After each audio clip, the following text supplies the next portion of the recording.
Hello dear student, this is Saivali WBCS Group A 2018 and welcome to my channel Apex Institute of Competitive Exam.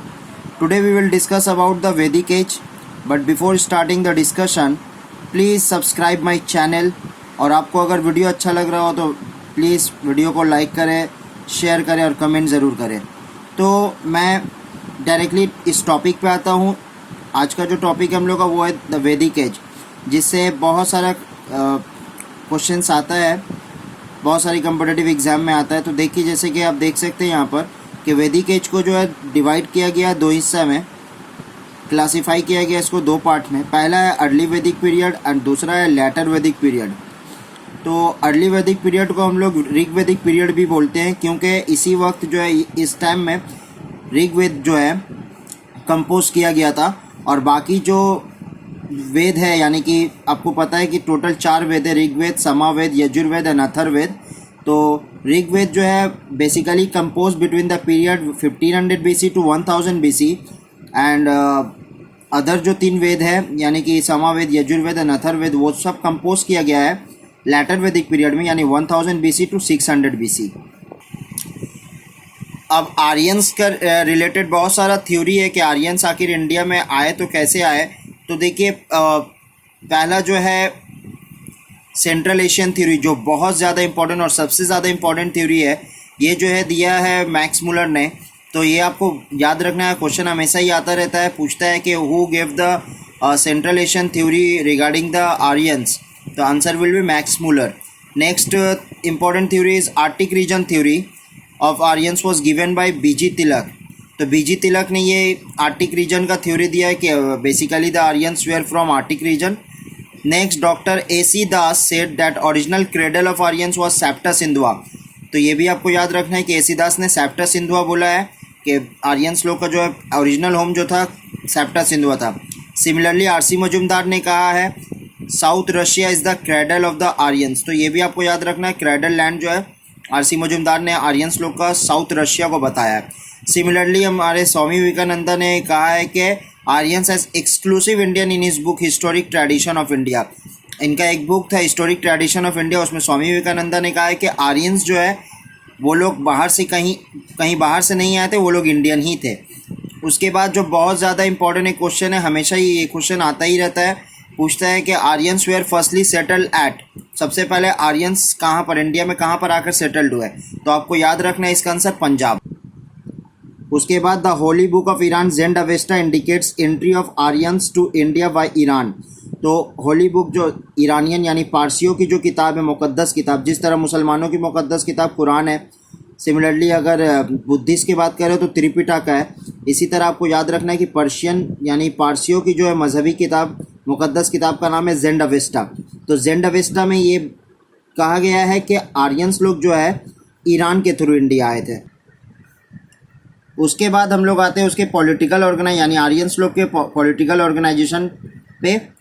आपको ये याद रखना है कि उस वक्त जो है मोनार्ची था, यानी मोनार्की था उस वक्त, आर्यंस लोग के टाइम में मोनार्की था। और उस वक्त जो है सोशल यूनिट जो है, बेसिक सोशल यूनिट था फैमिली, जिसको उस वक्त कुला कहा जाता था। और जो फैमिली का हेड रहता था उसे कहा जाता था कुलापा। बहुत सारा विश यानी कि क्लैंस मिलकर बनता था एक ट्राइब को उस वक्त बोलता था ये लोग जन। और ट्राइब के जो हेड होते थे यानी जन का जो हेड होता था, जो किंग होता था, उसको बोला जाता था राजन। बेसिकली राजन ही जो है हुकूमत करता था, राजन जो है बादशाह की तरह था और राजन का ही बात को सबको मानना पड़ता था। इसके अलावा राजन को हेल्प करने के लिए बहुत सारे ऑफिसर्स थे, जिसमें सबसे ज़्यादा इंपॉर्टेंट ऑफिसर थे पुरोहित यानी प्रीस्ट जो है सबसे इंपॉर्टेंट ऑफिसर थे। उसके बाद आता था सेनानी यानी कि लीडर ऑफ द आर्मी। तो आपको ये याद रखना है कि was the most important officer during the वैदिक पीरियड या ड्यूरिंग द आर्यंस। तो आपको याद रखना होगा पुरोहित। उसके बाद उस वक्त जो है कोई भी रेगुलर रेवेन्यू सिस्टम था नहीं, ठीक है। जो सोर्स ऑफ रेवेन्यू था, जो किंगडम जिस चलता था जो चीज़ से, वो था 2 चीज़। एक था बाली यानी वॉलेंट्री ट्रिब्यूट, जो भी वहाँ पर लोग रहते थे वो लोग जो अपना जो भी फसल उगाते थे उसमें से कुछ एक हिस्सा राजन को दिया करते थे, ऐसे वॉलेंटरीली दिया करते थे। और एट द सेम टाइम वो लोग जो जब किसी भी जगह पर जाते थे लड़ाई वगैरह करने, जंग करने के लिए, तो वहाँ से जो कुछ लूट कर लाते थे, ये 2 चीज़ से उन लोगों का पूरा किंगडम चला करता था। तो आपको ये भी याद रखना है कि उन लोग जो है आर्यंस लोग बेसिकली जो बैटल किया करते थे दूसरे लोगों से, वो बेसिकली होता था लैंड डिस्प्यूट और कैटल्स की वजह से। जिसके पास जितना ज़्यादा कैटल्स रहता था वो उतने ही ज़्यादा अमीर समझा जाता था। उसके बाद देखिए villages were headed by Gramani, जो विलेज का जो हेड होता था उसको ग्रामिनी बोला जाता था। उसके बाद आपको ये याद रखना, ये बहुत ही ज़्यादा एक इम्पॉर्टेंट टॉपिक है कि रिवर्स जो है आर्यंस में या ऋग्वेद में बहुत सारा रिवर्स का नाम मेंशन मतलब जिक्र आया है, लेकिन उस वक्त जो है रिवर्स का कुछ पुराना नाम था, अभी मॉडर्न नाम कुछ और है, उस वक्त कुछ और था। जैसे इंडस को उस वक्त सिंधु कहा जाता था, झीलम को वितस्ता कहा जाता था, चेनाब को अस्किनी कहा जाता था, रवि को पुरुषनी बोला जाता था, ब्यास को विपासा कहते थे और सतलज को सुतुद्रु। तो ये आपको याद रखना है, ये बहुत ज़्यादा इंपॉर्टेंट है, क्योंकि क्वेश्चन में क्या करता है कभी कभी कि जैसे कि आपसे पूछेगा कि बैटल जो है एक अलेक्जेंडर और पोरस के बीच में बैटल हुआ था on the bank of which river, तो आपको आंसर पता है कि झीलम के किनारे ये लड़ाई हुई थी। लेकिन कभी कभी क्या करता है कि झीलम ऑप्शन में नहीं देकर वितास्ता दे देता है, तो स्टूडेंट्स जो है बहुत सारे कंफ्यूज हो जाते हैं कि एक्चुअल में आंसर तो झीलम होता है। लेकिन ये भी आपको याद, अगर कुछ कोई याद रखता है कि नहीं झीलम का पुराना नाम अगर वितास्ता है तो आंसर वितास्ता हो जाएगा। सिमिलरली रवि से रिलेटेड भी क्वेश्चन आता है, तो उसमें भी आपको रवि का ऑप्शन की जगह पुरुषनी दे देता है, तो ये आपको याद रखना है। अब हम लोग बात करते हैं अबाउट देयर इकोनॉमी। इकोनॉमी में देखिए सबसे पहला जो पॉइंट है, Aryans followed a mixed economy. ये मिक्स्ड इकोनॉमी का मतलब हो जाता है जहाँ पर पास्चुरल भी रहा, एग्रीकल्चर भी, यानी वो लोग एग्रीकल्चर भी करते थे और जानवरों को चराते भी थे, ठीक है। तो ये उन लोग का मिक्स्ड इकोनॉमी उन लोग फॉलो करते थे। उसके बाद देखिए गोधूम जो है वैदिक पीरियड में वीट को गोधूम कहा जाता था। पहले ही मैंने कहा कि उन लोग ज़्यादातर लड़ाई जो है वो लोग कैटल के लिए करते थे। कैटल में भी सबसे इम्पॉर्टेंट कैटल था वो था काव। उसके बाद आपको ये भी याद रखना है कि स्टैंडर्ड यूनिट ऑफ एक्सचेंज जो था उस वक्त काव था, लेकिन एट द सेम टाइम वो लोग कुछ कोइंस भी यूज़ करते थे। कुछ कोइंस का नाम आया है जैसे निष्का है, कृष्णल है, सतमाना है, तो ये तमाम कोइंस वगैरह भी वो लोग यूज़ किया करते थे, लेकिन स्टैंडर्ड यूनिट ऑफ एक्सचेंज था काव। उसी तरह आप देखिए यहाँ पर Gavyuti was used as a measure of distance and Godhuli used as a measure of time. उसके बाद फिजिशियंस यानी डॉक्टर्स को उन लोग कहते थे विशाखास। उसके बाद देखिए स्टैपल क्रॉप जो था वो था बार्ली यानी कि यावा। अब हम लोग बात करेंगे अबाउट देयर रिलीजन। रिलीजन में आपको याद रखना है जो बहुत ज़्यादा इंपॉर्टेंट है क्वेश्चन के who was the most important God of the वैदिक पीरियड। तो आपको याद रखना इंद्रा। इंद्रा जो है सबसे ज़्यादा इंपॉर्टेंट गॉड था, और ये गॉड था किसका गॉड था? गॉड ऑफ वॉर था, वेदर था, स्टॉर्म एंड थंडर था। उसके बाद सेकेंड नंबर पे जो है, अच्छा ये भी याद रखिएगा कि इंद्रा को ही पुरंदर कहा जाता था, जिसका मतलब होता है डिस्ट्रॉयर ऑफ फोर्ट। और ये भी क्वेश्चन हमेशा ही आता है कि how many hymns were dedicated, how many hymns of Rigveda were dedicated to Indra. तो आपको याद रखना ऑलमोस्ट 250 हिम्स यानी 250 हिम्स जो है उसी को डेडिकेट किया गया था। हिम्स क्या है? हिम्स मतलब होता है एक शॉर्ट पोएम है जिसमें खुदा की तारीफ़ की जाती है, ठीक है। तो यहाँ पर जो है इंदिरा का जो तारीफ़ किया गया था वो ऑलमोस्ट 250 हिम्स में किया गया था। उसके बाद सेकेंड पोजीशन में जो गॉड था उनका नाम है अग्नि यानी गॉड ऑफ फायर। इनको जो है 200 हिम्स जो है डेडिकेट किया गया था, और इन्हीं को माना जाता है as a intermediary between man and god. उसके बाद देखिए थर्ड पोजीशन में जो था उनका नाम है वरुणा, ठीक है, यानी कि गॉड ऑफ वाटर या कॉस्मिक रेस। उसके अलावा भी बहुत सारे गॉड थे जैसे मरुट्स जो गॉड ऑफ स्टॉर्म था, सोमा यानी गॉड ऑफ प्लांट, सोमा बहुत ज़्यादा इंपॉर्टेंट है, एंड रुद्रा यानी गॉड ऑफ एनिमल।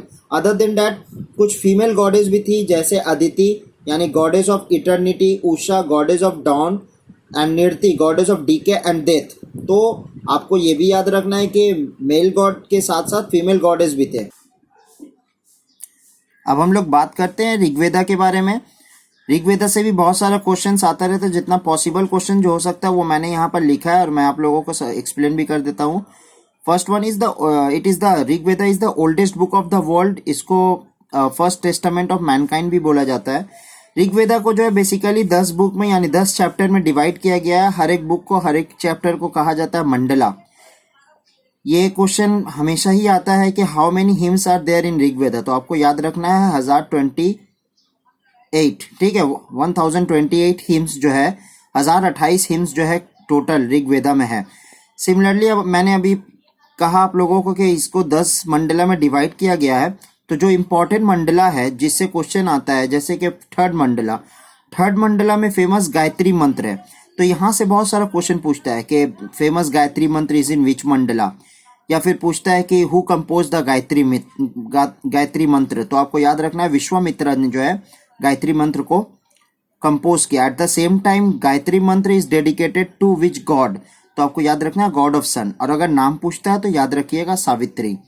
ठीक है, तो देखिए ऑप्शन में क्या करता है, the famous Gayatri mantra is dedicated to the god of sun known as, तो सावित्री है।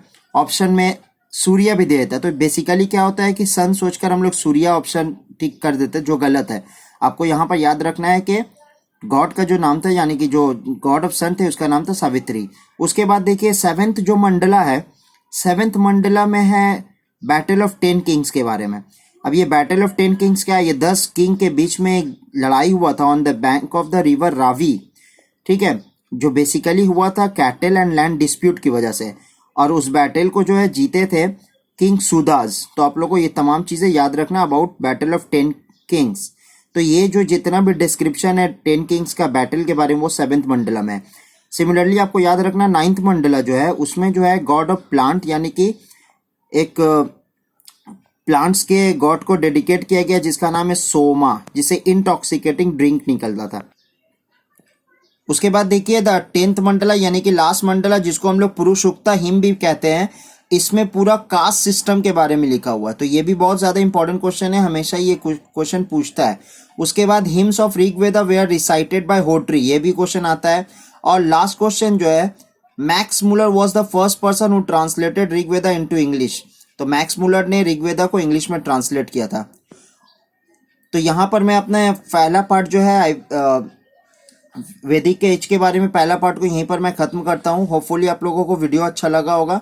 अगर आप लोगों को वीडियो अच्छा लगा है तो प्लीज़ गाइज उसको ज़्यादा से ज़्यादा शेयर कीजिए, लाइक कीजिए और मेरे चैनल को सब्सक्राइब कीजिए। Thank you, bye bye.